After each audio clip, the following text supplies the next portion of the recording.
I love the thrill of diving, and I love the low-stakes nature of landing in water, and I love trying something new.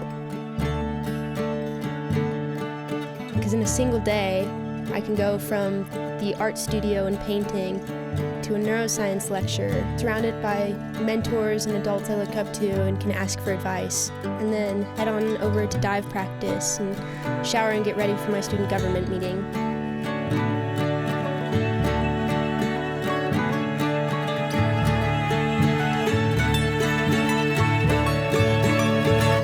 CU Boulder has given me the space to try new things and explore all of my different interests. I'm really excited for what I'm going to do next, and I feel like this is where my story begins.